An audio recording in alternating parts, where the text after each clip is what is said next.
오늘은 윤석열 정부의 대북 정책 그리고 담대한 구상에 대해서 여쭤보고 말씀 청해 듣도록 하겠습니다. 지난 8월 15일 광복절 경축사 때 윤석열 정부가 담대한 구상을 제시한 바 있습니다. 그 전체 내용에 대해서 아무래도 우리 통일부 장관님께서 여러 입안자이시고 내용을 상세히 잘 알고 계셔서 상당히 다양하고 포괄적인 구상을 제시해 주셨습니다. 그래서 오늘 그 내용에 대해서 여쭤보는 시간을 갖도록 하겠습니다. 먼저 전체적인 구상의 내용, 또 어떤 조건 하에서 우리 정부가 북한에 대한 지원을 통해서 비핵화나 또 남북관계 개선으로 할 수 있는지 전체 구상에 대해서 좀 여쭙겠습니다.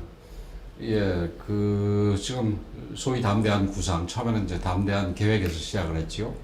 그 처음에 우리 대통령께서 그 취임사에서 이제 담대한 계획을 얘기를 하시고 그게 구체화되는 과정에서 이제 담대한 구상으로 바뀌면서 뭐 차이는 담대한 계획은 뭐 여전히 조금 사용을 하고 있습니다. 앞에서 경제 지원 조치랄까 이런 부분에 대해서는 담대한 계획이라는 말을 수 있긴 합니다만은 뭐 전체적인 걸 얘기를 할 때는 역시 담대한 구상이라고 표현을 해야 되겠죠. 뭐 저도 사실은 그 공저자 중에 한 명이지. 담대한 구상이나 대북 업무라는 게 사실은 통일부가 대북 업무를 전체 다 하는 것처럼 생각을 하고 있지만 대북 남북관계가 이제 국제화되면서 외교부도 관련이 되고 그 다음에 남북관계가 그 이중성을 얘기를 하지 않습니까? 한편으로는 그러니까 통일을 향해서 그 함께 가야 할 동반자기도 하고 또 한편으로는 주적이기도 하니까 주적인 부분에 있어서는 우리가 방어를 해야 된다는 차원에서 이제 국방부도 들어가고 그다음에 여러 가지 뭐 지원이라든가 이런 부분, 특히 경제적인 지원과 관련해서 여러 이제 경제부처도 들어가겠습니다만은 그 어쨌든 뭐 제가 통일부 장관으로서 그 조금 그러니까 대표한다 그럴까요? 해서 말씀을 드린다면은 북한이 실질적인 그 비핵화를 하겠다는 의사를 가지고 나왔을 때 그 이 경제를 포함해서 정치 군사 분야까지 포함하는 아주 전폭적인 지원을 통해서 북한의 비핵화, 완전한 비핵화를 이뤄내고 또 그 완전한 비핵화를 통해서 이 한반도의 평화를 만들고 평화를 만들어서 통일로 나가는 길을 단축시킬 수 있다, 단축시키려 한다 이런 부분이 아마 압축적으로 정리해서 말씀드리면은 그렇게 말씀드릴 수 있을 것 같습니다. 네. 지난번 발표된 내용을 보면은 그 북한이 비핵화 조치를 실질적으로 할 때 우리가 경제 지원 정책의 패키지를 굉장히 과감하고 포괄적으로 한다고 발표가 되어 있는데요. 아마 통일부가 그 경제 지원 조치의 포괄성이나 담대한 계획에 대해서 상세한 내용을 가지고 계실 것 같습니다. 그래서 과거 조치보다 어떤 면에서 진일보한 부분이 있는지. 우선 그 담대한 구상에 그 이전에 우리 대북 제안이라든가 이런 거와 비교할 때 가장 큰 차이점은 경제만 있는 게 아니라 군사, 이 정치 이 분야까지 포함한다는 면이 좀 가장 큰 차이로 얘기를 할 수 있을 것 같습니다. 그 담대한 구상에 대해서 뭐 북한도 얼마 전에 이 뭐 비판적으로 얘기를 하면서 그 이게 비핵 개방, 그러니까 이명박 정부의 비핵 개방 3선과 뭐 다름없는 거라고 이렇게 폄훼하는 비판을 했습니다만은 좀 뭐 북한이 그럴 수 있다 하더라도 우리 그 국내에서 담대한 구상에 대해서 비판하는 분들이 마찬가지로 이명박 정부의 그 소득이 없었던 결실이 없었던 비핵 개방 3선과 유사한 것에 지나지 않는다라고 폄훼하는 부분에 대해서는 굉장히 좀 아쉽게 생각하고 어떤 면에서 좀 서운하게도 생각을 하는데 그 이유는 그러니까 비핵 개방 3선 같은 경우 순전히 경제적인 보상 조치를 얘기하고 있지 않습니까? 근데 거기에 비해서 그 사실은 그 이 담대한 구상이 가장 큰 차이를 보이는 점은 군사 안보적인 군사 정치적인 소위 이제 북한이 그 핵을 개발하는 이유가 자기네들의 체제를 이 미국과 뭐 남쪽에서 위협을 하고 있어서 할 수 없이 개발한다 뭐 이런 얘기 아니겠습니까? 근데 그런 부분까지 우리가 그 저기 어드레스하고 있다, 즉 고려하고 있다. 그리고 대응 조치가 있다 이런 점에서 가장 큰 차이라고 볼 수 있고요.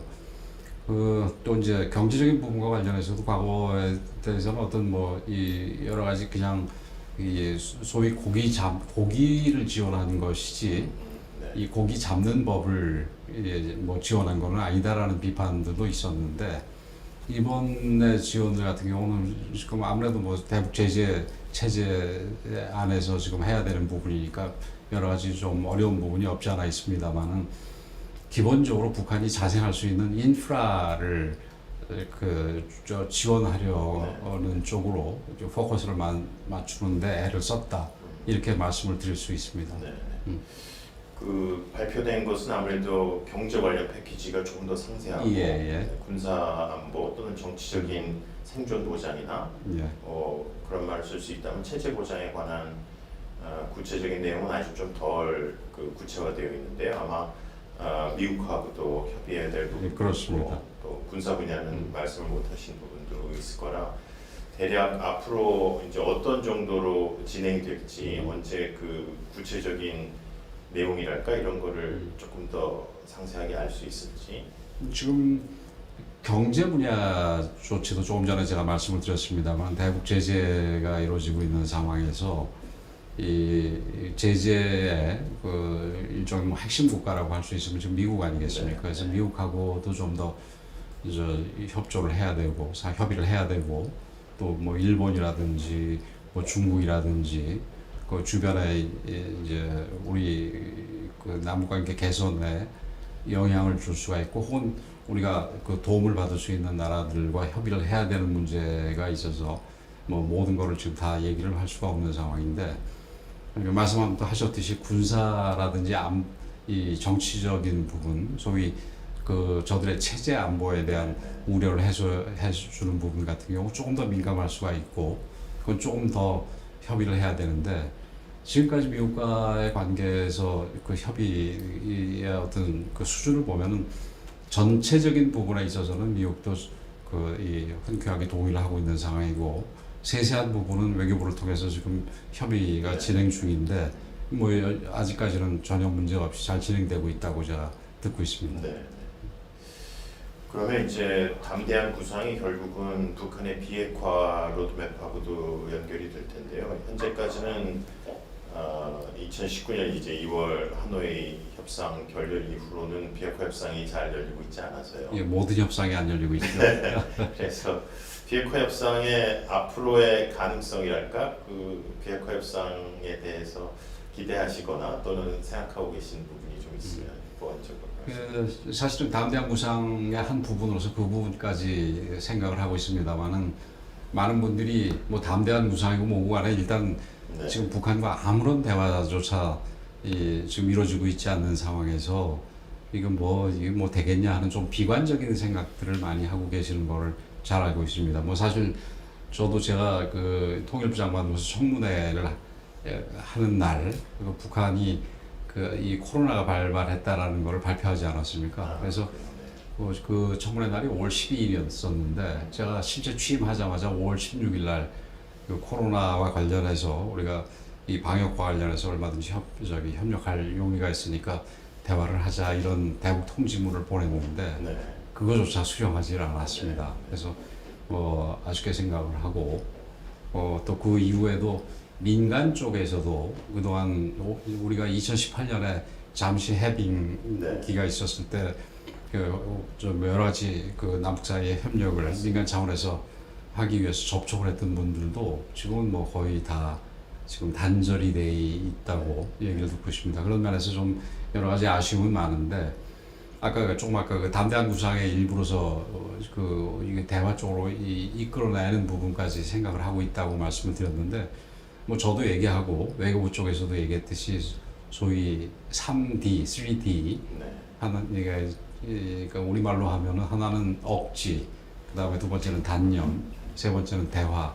그러니까 영어로 3D 하는 이유가 deterrence, dissuasion, 그리고 이제 dialogue 이렇게 세 가지인데 한편으로서는 그 확실하게 우리가 북한의 그 핵 위협이라든지 미사일 위협에 대해서 억지를 뭐 확장 억지를 통해서건 우리 자체적인 국방력을 통해서건 억지를 해서 그것이 북한의 어떤 위협이 소용이 없게 만들고 또 한 가지 이제 그 단념 부분은 북한이 어떤 뭐 도발이라든가 이런 부분에 대해서 그리고 계속적인 그 자신들의 이 핵 무력을 강화시키려고 그러는 노력을 제재를 통해서 단념을 시키고 또 도발에 대한 부분은 국제적인 그 이 협력을 통해서 북한에 대한 압박을 통해서든 뭐 다른 방법을 통해서든 단념을 시키고 그런 상황에서는 이제 북한이 어쨌든 이 다른 비상한 방법으로 이 체제를 유지할 길이 없다고 생각을 하게 되면은 그 이제 북한의 어떤 경제난이라든가 어떤 체제 다른 어려움을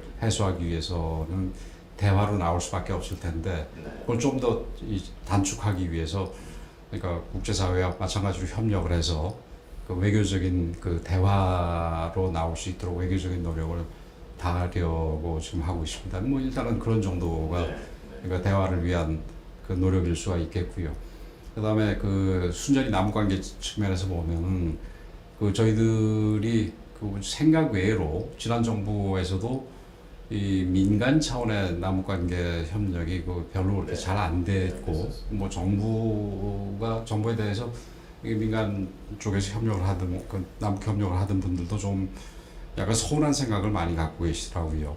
뭐 좀 제안을 하고 제약을 하고 뭐 이런 부분이 있었던 모양입니다. 그래서 근데 이제 저희들은 그 남북 관계가 특히 지금 정부 차원에서 대화가 단절이 된 상황에서는 남북 관계의 어떤 조그만 그 대화의 그 이 아이스 브레이크를 하기 위해서는 민간 차원 특히 정치적인 색채가 전혀 없는 뭐 예를 들어서 종교 단체 간의 협력이라든지 뭐 물론 북쪽에서는 정확하게 종교 단체가 있는 건 아니겠습니다만은 우리 쪽 종교 단체 협력이라든지 아니면 민간의 협력이 아주 작은 남북 사이의 어떤 신뢰를 쌓을 수가 있고 그 신뢰가 좀 커지면은 이게 그 정부 차원의 대화로도 이어질 수 있겠다 이렇게 생각을 하고 있습니다. 근데 여기서 지금 이제 뭐 이 말을 듣는 분들이 좀 생각할 게 그 어느 세월에 그거 되겠냐 뭐 이런 생각도 하실 수가 있을 겁니다. 근데 그 제가 강조하고 싶은 부분은 이 남북 문제에서 그게 비핵화가 됐건 남북 관계 획기적인 개선이 됐건 이런 데는 이게 좀 긴 호흡으로 가져가야 된다. 그것도 시야를 좀 롱텀 퍼스펙티브를 가지고 가야지. 이게 한 정권은커녕 통일부 장관이 자기가 재임하는 동안에 뭔가 업적을 내기 위해서 무리를 하는 거는 오히려 해결도 안 되고 이후에 남북 대화라든지 남북 관계에서도 그렇게 좋은 영향을 끼칠 수가 없다. 저는 이렇게 생각을 합니다. 그래서 그런 면에서 담대한 구상이 그 지금 윤석열 정부 5년 내에 이제 시작이 된 걸 뭐 당연히 희망을 하고 있지만 그렇지 않더라도 담대한 구상을 그 내는 이유가 이 남북 관계에 있어서 어떤 그 이 비핵화의 어떤 기준점으로서 역할을 하는 것도 생각을 해둬야 된다. 이런 차원에서 저는 의미가 있다고 생각을 합니다. 네. 길게 봐서 이제 비핵화 협상을 위한 여건 조성이나 또 다차원적인 어떤 신뢰 구축 조치 그런 말씀으로 이해할 수 있을 것 같습니다. 그간 장관님께서 지금 말씀처럼 긴 호흡에서 북한하고의 신뢰 구축이 굉장히 중요하다는 말씀도 많이 하셨고 또 이전 정부들하고의 정책적인 연속성, 이어달리기라고도 말씀하셔서 그간에는 이제 아무래도 국내 여러 갈등 구조 때문에 대북 정책이 나뉘어지는 부분을 걱정하는 분들이 많았는데 그런 면에서는 장관님 말씀이 굉장히 좋은 그 반영이 있었던 것 같고요. 그런 면에서 과거 우리의 대북 정책 또는 비핵화 정책에 대해서 어떻게 평가하시는지 어떤 점을 특별히 좀 이어받아서 계승하고 발전시키려고 하시는지 그 평가 부분을 잠깐 여쭙겠습니다. 우선 그 이제 뭐 정치학자시니까 이 뭐 진보와 보수 뭐 혹은 좌파 우파를 나누는 게 사실 미국 좀 다르고 유럽 좀 다르지 않습니까? 근데 이제 우리나라 경우도 그 조금 좀 별난 것 같습니다. 우리나라에서는 진보와 보수의 차이를 뭘로 가장 큰 기준이 되냐 하면 주로 대북 문제입니다.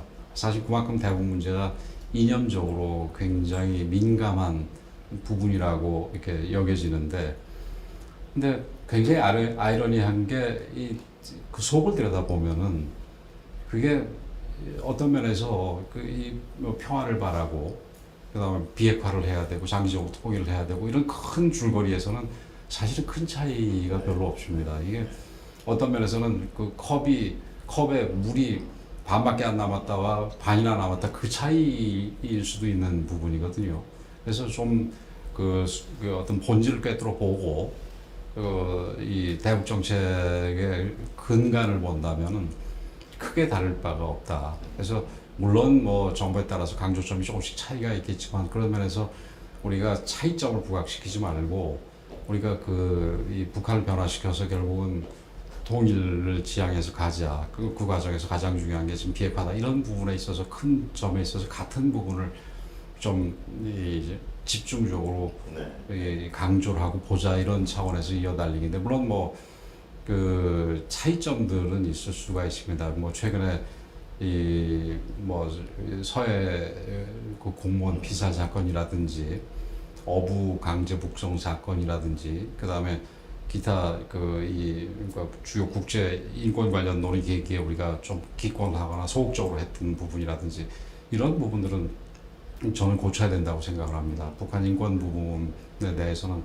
우리가 분명히 강조를 해야 되는데 그렇다고 하더라도 사실은 또 인권 부분 내지는 인도주의적인 내용을 어떤 북한의 이 망신주기 내지는 북한을 악마화하기 위해서만 봐서는 안 되고 그 실질적으로 북한의 어떤 인권이라든지 인도주의적인 이 조건 내지는 상황의 개선을 위해서 노력을 해야 된다 이렇게 생각을 합니다. 물론 그러는 과정에서 일부 이제 인권 문제에 대해서 책임 있는 부분에 대해서 지적을 하고 거기에 대해서 비판할 수는 있겠지만 그게 개선을 위해서 하는 부분과 오로지 비판 내지는 비난을 하기 위해서 하는 것과는 좀 차이가 있을 수 있다고 봅니다. 그래서 뭐 대표적인 예로 그 얘기 한 가지 들었습니다만은 그러니까 우리가 지난 정부에 결이 다른 뭐 보수 진보로 우리가 일반적으로 분류를 했을 때 결이 다른 정부에서 하는 것에 대해서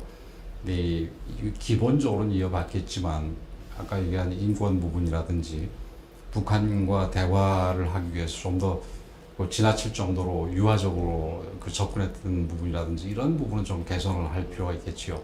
그러나 이 핵심적인 부분에 있어서는 지난 정부의 체결된 합의라든지 이런 부분에 대해서는 뭐 다 계승하고 그다음에 지난 정부가 선의로 추진했던 부분에 대해서는 다 계승하고 이런 자세가 필요하다고 생각을 합니다. 네, 아주 잘 설명을 해주셔서 저희가 이해를 쉽게 할 수 있겠습니다.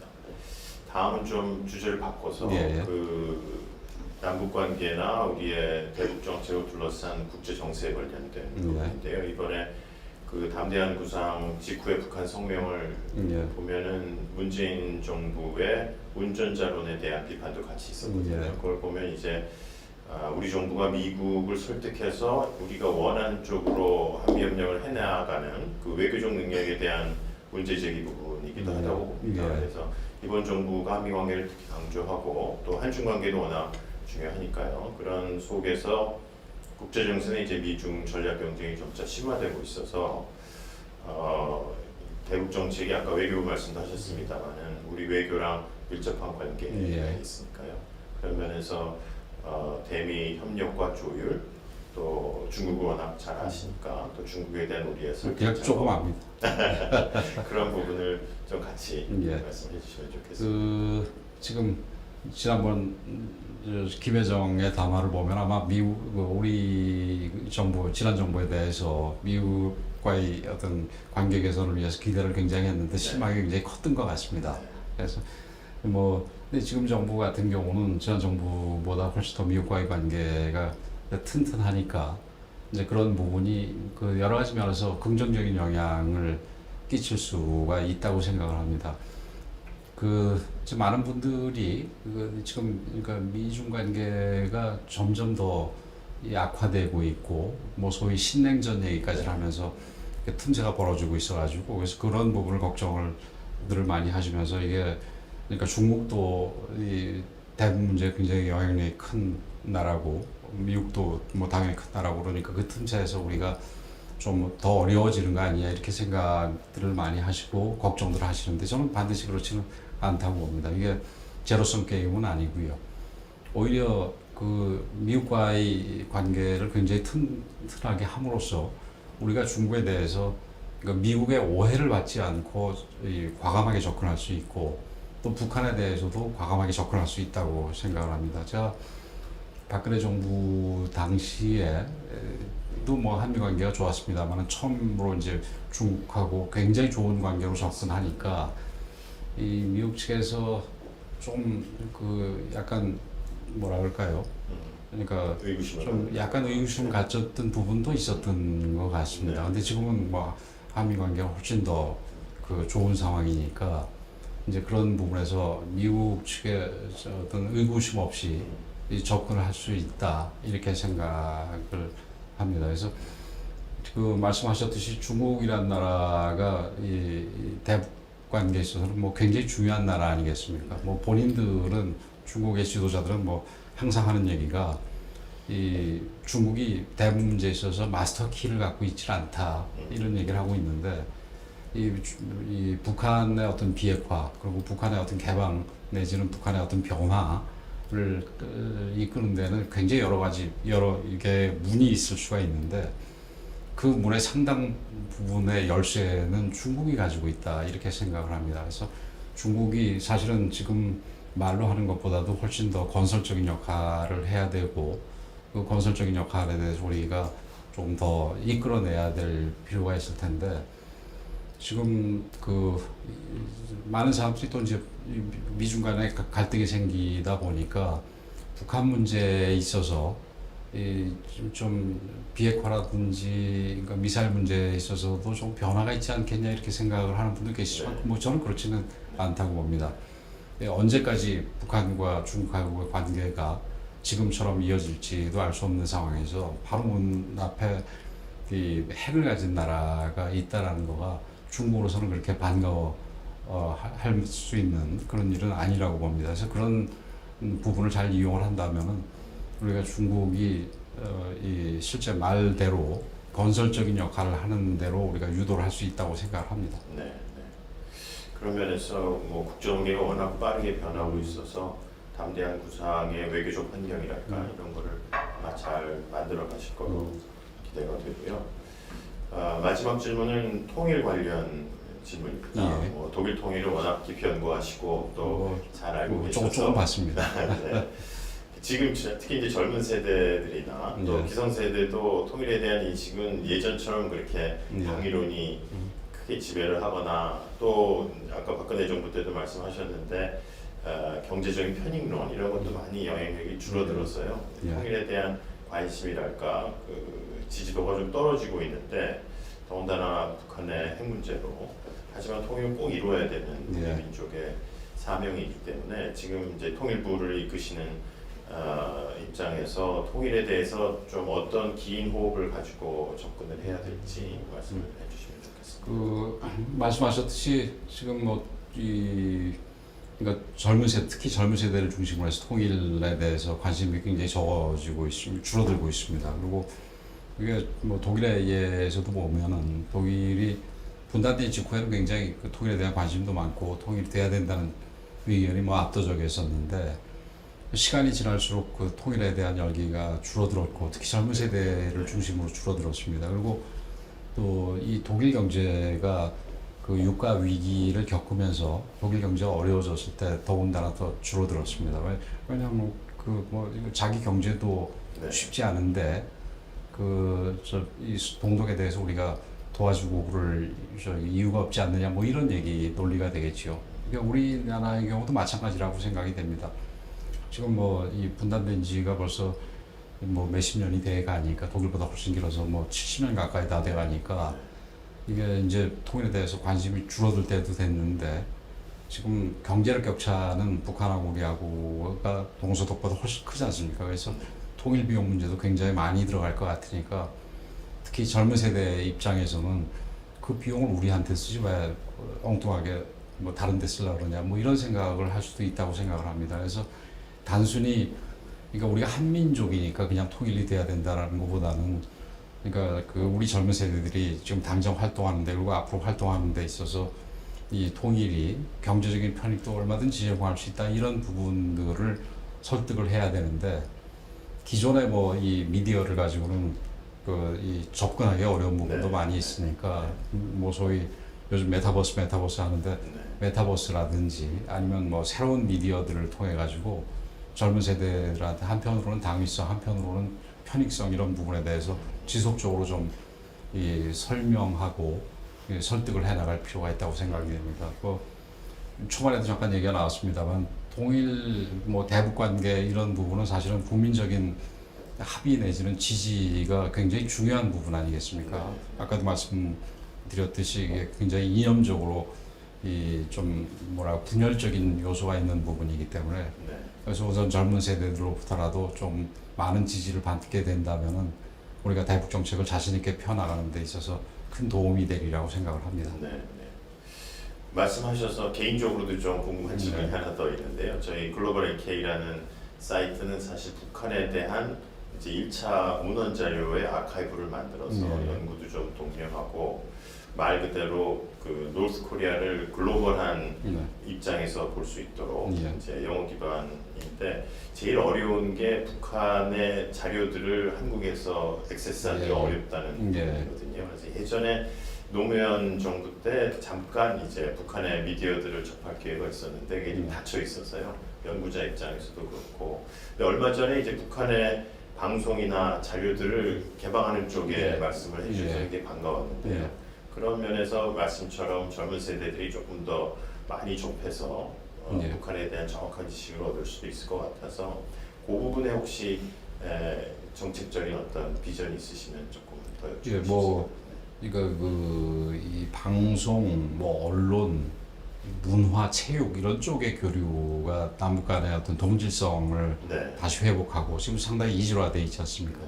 그래서 앞으로 남북 관계의 어떤 신뢰로 이어지는 데도 굉장히 도움이 될 거라고 생각을 합니다. 특히 뭐 방송의 영향력은 상당히 네. 큰 거는 뭐 누구나 다 동의하니까요.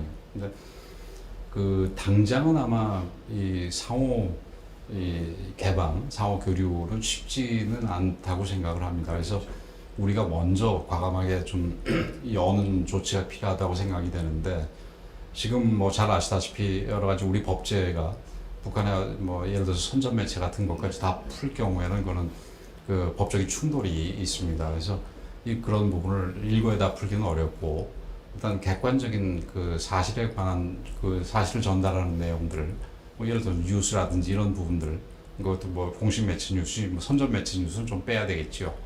그래서 그런 부분부터 먼저 시작을 해서 우리가 먼저 열어주는 거가 필요하지 않겠나 이렇게 생각을 하고 있습니다. 그래서 지금 그 방향으로 지금 그 정책적인 준비를 하고 있습니다. 네. 그것도 기대가 많이 되는 예. 네. 예. 뭐 준비한 질문은 저희 여기까지입니다. 오늘 바쁘신 시간에 네. 정말로 좋은 말씀을 너무 체계 있게 잘해 주셔서 상당히 도움이 되겠습니다. 정말 대단히 감사합니다. 예. 네. 감사합니다.